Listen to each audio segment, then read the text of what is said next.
I want to use the whole time I have with you to investigate and explore something central to the last half century of American economic life, and particularly important right now. This has to do with the interaction between politics and economics. It's well known that the economic situation shapes our politics. Sometimes it's not as well understood how and how deeply politics has and continues to shape our economic realities. So that's what I want to focus on. And I want to begin, as good stories of our situation always do, going back, setting the historical context. And I want to ask a question. At the end of World War II, late 1940s into the 50s, something remarkable happened politically in the United States. And it was, in many ways, surprising. Let's review. Suddenly, a group of people in the United States who had been celebrated pretty much widespread celebrations of them as heroes became instead, almost overnight, demons. From being leaders, they became traitors. It was really remarkable. Who am I talking about? I'm talking about communists, members of the American Communist Party, socialists, members of the two socialist parties at that time, and active leaders of the labor movement. The big organizing drives of the CIO in the 1930s and 40s had brought millions of Americans who had never been in unions before into the unions. They joined the unions because they thought it would be a safe way to make it through the Great Depression of the 1930s, at least safer than not being in a union. And together, the communists, the socialists, and the unionists really struggled to develop a good situation for the mass of the American working people, the lower two-thirds at least of our population. And in the depths of a depression, when those folks were really suffering, a kind of coalition emerged. And that's what I want to talk about, because that was what was being destroyed in the years after World War II. The coalition of communists, socialists, and unionists was strong enough to basically pressure the then president, Franklin Roosevelt, during the 1930s, to institute 4 basic programs that helped average Americans in a way no previous administration had dared to do. Here's what they were. First, the creation of the Social Security system to give 65-year or older Americans a check every month for the rest of their lives. To help survivors, to help people injured early in life and disabled, to take care of our friends and neighbors, our family members who needed it. In the midst of a depression when people were suffering, the government stepped in, not only helping, of course, the older folks, 65 and over, who got that monthly check, a lifesaver, but also helping their children, who therefore didn't have to help their mother and father the way they would have otherwise had to, because the government was lending a hand. As soon as the Social Security system was set, the government did another thing. It created the unemployment compensation system. We had never had that before, just like we'd never had a Social Security system before. You lose your job through no fault of your own, say because your employer can't sell whatever it is you helped to make, and so he lays you off, no fault of yours. You can get an unemployment compensation check, up to a year, sometimes more, every week. And this was done in the depths of a depression when there were millions and millions of unemployed people who suddenly got a lifeline. Third, they passed the first minimum wage act in American history, saying that we owe people who work a decent minimum. And it's unethical and immoral and unnecessary to deny that to them. And finally, the biggest program, the decision of Franklin Roosevelt's government to say that they would hire millions of unemployed people. Roosevelt said, if the private sector, private capitalists don't hire people, we will. And the government did. And it used unemployed people to make many of those national parks out west that Americans love, to do some of the first conservation work in American history, to give artists of all kinds a job, bringing artistic activity to the mass of the American people in a way that had never been done before and, by the way, has never been done since. Unemployed people got a good job, doing something useful, and they got paid properly so they could make their mortgage payments. The mass of people were helped because millions had joined unions and had become interested in and listened to socialists and communists who said people deserved that, and an economic system that didn't provide it maybe wasn't justified. Wow. And where did the money come from, in case you're wondering? In the 1930s, in the depths of a depression, when the government didn't have money, how could it pay for Social Security, unemployment compensation, and hiring 15 million unemployed people and paying them? And the answer was that Roosevelt taxed corporations and the rich. That's right. He taxed corporations and the rich. And that's how he paid for it. And the result for him as a politician, Roosevelt, was that he was reelected 3 times across the 1930s. He was the most popular president in the history of the United States because he was the one who went after corporations and the rich to help average people. But he didn't do it because of him. If you look at his entire political history before he became president, he was no radical. He was no left-winger. He was a conventional rich kid. Went to school in the right universities of Harvard and Yale, etc., etc. He was pushed from below, and you know what pushed him? The coalition of communists, socialists, and unionists.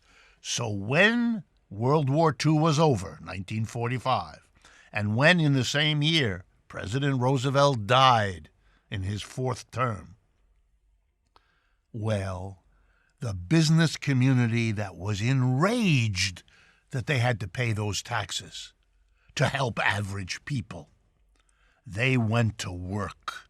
And they understood the problem wasn't defeating a Democrat and bringing in a Republican. They knew very well that Roosevelt didn't do this because he thought it was a good idea. They understood he had been pressured from below by that coalition of unionists, socialists, and communists to do what he did. So they understood that to roll it back, to break it down, and to make sure that never happened again, they had to destroy that coalition. And the way you do that, the way you destroy any coalition, is you look for and focus first on the weakest link among the groups that are making up the coalition. And they determined in 1945 that the weak link were the communists, the Communist Party.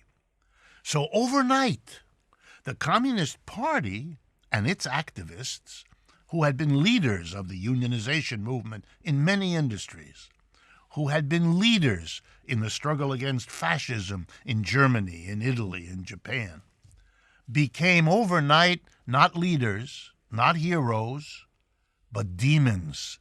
They were converted into agents of a foreign power, the Soviet Union. Kind of remarkable if you remember that in the previous 45 years, from 1940 to 1945, the United States and the Soviet Union were allies in a war against fascism in Germany, Italy, and Japan. That soldiers from Russia and America worked together with the same objectives in a coordinated struggle. They were our friends, our allies, our supporters. Suddenly, they had been turned into arch enemies. And so in the aftermath of World War II, after the death of Roosevelt, we had in America a political purge, really of the kind you rarely see in the world and like nothing else in American history. The government, big business, and conservatives everywhere went on a tear to arrest communists, many were, to deport many of them back to countries they had left sometimes 40 years earlier, to demonize them as evil agents of a foreign power, not leaders of an effort that had succeeded in giving average Americans the benefit of government programs, the likes of which had never happened before in American history, and, footnote, never happened again since then either. The McCarthy period entered American history, named after a senator from Wisconsin who took the lead, holding hearings in Washington, finding a communist in this bureau, a communist in that office. And remember, the communists that were there, some of them, had been heroes years earlier. Army veterans, leaders of union efforts, and so on. Made no difference. They were now evil. And when the Communist Party was destroyed and evil demonized, they went after the two socialist parties, telling Americans basically that socialism is the same as communism, they just spell it differently. And when they were done, they went after the labor movement, and they have done a good job. In 1945, labor unions represented a third of American workers. Today they represent a tenth of American workers. Communist Party destroyed, socialist parties destroyed, labor movement reduced to a pale shadow of what it once was. This chaotic destruction of the left in America traumatized the American people, or at least that half or more of it that's open to critical thinking about capitalism, the kinds of people who face an uncertain job, a job with no benefits, insufficient wages to lead a decent life, and who say that has to change, and who are willing to support, vote for, work with, demonstrate with people who want and demand change. Those people had gotten that change in the 1930s, but now they watched as all the leaders that they had followed and had been successful with were demonized, jailed, denounced in public, deported, made to appear as though they were the sum total of all evil. A lesson was drummed into the American people. Don't have anything to do with people who are critical of capitalism. Don't have anything to do with people who are socialist in one way or another, or at least find those ideas worth thinking about, maybe talking about, maybe learning about, not necessarily agreeing with, but as part of the conversation, which is the case in virtually every other country on earth. No, it was bad, it was evil, and we stopped teaching it in the schools, and we stopped allowing newspapers and journals to have articles about it. We didn't publish the books of people who were like that. It was shutdown time, and it lasted half a century. Politics destroyed a whole part of the American political spectrum. And after the break, in the middle of this program, we're going to come back and take a look at the economic consequences of that massive political purge. And by the way, it had very little to do with communism or ideology. It had to do with breaking a coalition that had gotten rich people and corporations to pay taxes to help average Americans. We'll be right back. Okay, we're going to look now at the consequences, the economic consequences of the purge of the American left after World War II. And they were profound. Let's start with one of the earliest ones. In 1947, a law was passed called the Taft-Hartley Bill, after Senator Taft and Congressperson Hartley. And this was a remarkable piece of legislation. It went after the communists, it went after the socialists, and it went after the labor unions. It basically told labor unions that they couldn't anymore elect democratically their own leaders. For example, it forbade a communist from running for office, winning a majority of the votes, and serving as the leader of a union, which communists had been doing for 20 or more years in the United States without an incident. It became illegal. Wow. But it went much further. It had a remarkable clause which has remained law to this day as I'm speaking. And the clause goes like this. If at a workplace, a factory, an office, a store, there's a union, and let's say half the workers in this place have voted for the union and joined the union and have a union there. And let's say that that union negotiates with the employer and gets a contract. Let's say a wage increase of 10 cents an hour. Under the Taft-Hartley law, then and to this moment, that union must give anything it wins with the employer to all the workers there, whether they're in the union or not, whether they joined the union or not, whether they pay union dues or not, whether when the union, if it thought it had to, called a strike and had workers go out and tell the public about their situation to help pressure the employer to meet them halfway and give them a wage increase. The workers who went on strike and therefore didn't get paid had to give to all the other workers who didn't go on strike, who didn't lose a day's pay, the same benefits they won. The Taft-Hartley law, in effect, created an incentive for workers not to join a union, not to pay the union dues, because they would get whatever the union won, whether they did so or not. That's fundamentally unfair, and you know it, and I know it, and the people then knew it. It was a hammer blow against the labor movement. Wow. This was an attempt to destroy the communists and the unions and the coalition between them. Because, of course, if a communist couldn't be elected, that removed them from leadership of unions.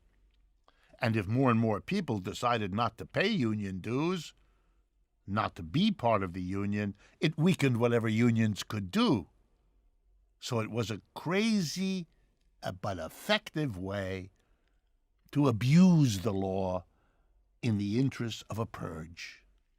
But it had the effect of weakening the labor movement. It was the opening gun, and there are many more laws that came afterwards, to a direct assault on the labor movement, which has worked very well, reducing labor membership from about 35% of all workers at the end of World War II to about 10% today. A staggering cutback. Anyone in America today, and there are a few, who talks about an economy with big business on the one hand and big labor on the other is either ignorant or lying in your face. Big business has gotten bigger and richer. Big labor, it's gone. There is no big labor. Hasn't been for years. We are an economy dominated by one side of what used to be a rough balance. And boy, does it show. The next effect, economically, was to get rid of socialists, communists, left-wingers, liberals of all kinds teaching in American schools, public schools, colleges, universities. They, too, were demonized. They were dupes. They were agents, all the words that some of you, the older ones among the audience, remember. And this had an interesting effect. It basically removed from the learning process of most Americans critical ideas about the system you live in. Socialists raised questions about American capitalism. Communists raised questions. They offered alternatives. They made people able to see that capitalism has flaws and capitalism has weaknesses, and that there are people who have struggled with those and come up with better solutions to problems. You know, that's how human progress works. Always has. You identify something in the society that needs fixing, and then you fix it. You come up with a better way of doing it, a better way of thinking about it, a better way of approaching a problem. That's why we don't rub sticks together to make a fire. We've learned something. And that's what, because people early on said there must be a better way to start a fire than spending all this time rubbing these two damn wet sticks together. Well, if you don't criticize capitalism in school, you prevent people from learning to think critically about their system, and that undercuts progress. It makes you stay with the system you got because you're afraid to think critically. You're afraid to allow a teacher to raise with students the questions of flaws and faults, things that could be done better, ways of approaching questions and solving problems in a different way. All of that was gotten rid of across the board in the United States. Not 100%, you never can do that, but overwhelmingly. And even those professors who were left, who weren't left-wing but were left in their jobs, were afraid to say anything because they saw what happened to their colleagues and they didn't want it to happen to them. But the purge went even deeper and further. There was that famous case of the Hollywood 10. The government got rid of, and absolutely with the cooperation of the big film studios in Hollywood, of all kinds of progressive, left-wing, socialist, communist, liberal filmmakers, writers, artists, actors, actresses, destroyed their careers to get the message across that Hollywood was not to make movies that make working people heroes. It was to make movies that said our industrial leaders were captains of industry. Kind of funny when you think that at the end of the last century, those same people were called robber barons. Wow. You change a culture. And so whether the movies or the TV shows that came in, or the radio shows, or the schools or the universities or the colleges or the labor movement, wherever the purge could go, it went, hounding people for their ideas, hounding people for the questions they asked, silencing an entire generation. And of course the predictable happened, and I want to hammer at that. Killing off those leaderships, destroying the education of people in critical ways of thinking was very convenient. It made it possible for the next decades, the 70s, the 60s already, 50s, 60s, 70s, 80s, to be times of rolling back the New Deal, which we did. We let the minimum wage rot as prices went higher. The minimum wage wasn't adjusted. So the real effect was to reduce it. Government employment stopped dead in its tracks. Even in the crisis of 2008, when we had millions and millions of Americans losing their jobs, no leader of the Republican or Democratic Party even brought up the idea of a government jobs program, even though it had worked so well the last time we had this problem. That's how successful the purge went. You don't bring up those ideas. They had become taboo. They had become unthinkable, unspeakable, out of the norm. It meant that the people who were critical of America's adventures overseas, when to help big business we went to war or abused other countries or allowed our allies to do unspeakable things, like Saudi Arabia did a few weeks ago. Where were the critics? We didn't have them. They were afraid to speak. When poverty went nuts in America over the last 40 years, where were the critics? When the inequality of income in America exploded, where were the critics? They were afraid. They kept their mouths shut. They were afraid to see what was going on, or certainly to speak about it, for fear that they would be subject sooner or later to another purge like that horrible one they had lived through or heard from their parents about back in the late 40s and 50s. The impact was to weaken the labor movement, to weaken social criticism, to convert, for example, the Congress of the United States, the political scene, not to a debate between the people who appreciate and like capitalism on the one hand and those who are critical on the other. That'd be a healthy debate. No. None of that. We have people in Republican leadership and Democratic leadership whose job it is to outdo one another in celebrating the system as it is and demonizing critics. They're still doing that because they haven't learned the lesson. It's particularly poignant with the Democrats, who don't understand that by not keeping the other side of the political spectrum in a balance, they were in effect ceding the territory to the other side. It was the part that could call itself American, having demonized the other part. For those of you who weren't alive then, let me tell you, in the 1930s, it went the other way. It was the capitalists who had brought us the Great Depression. It was their bad investments, their corruption, their banking irregularities that had plunged us into this morass of 11, 12 years of depression. They weren't heroes. They were crooks. They were exploiters. They were the robber barons. But the last 40 years has converted them into creative, job-creating entrepreneurs. Nice change of language that reflects the purge of those who were critical. And of course, the end result of that is precisely the Trump administration, even though there were many steps up to it. The costs of economic inequality, the costs of political nightmare, those are some of the prices we're paying now in economic reality because of the politics of destroying the New Deal coalition at the end of World War II. It is a lesson, a testimony to the power of politics to shape our economics.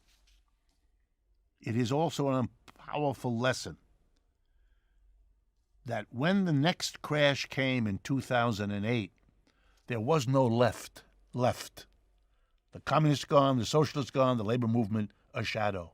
There was no pressure, so the government, Bush, Obama, Trump, bails out the big corporations. All they want. And for the rest of us, nothing. No Social Security or equivalent, no unemployment, no public jobs. That's the cost for us of the defeat of the left after World War II.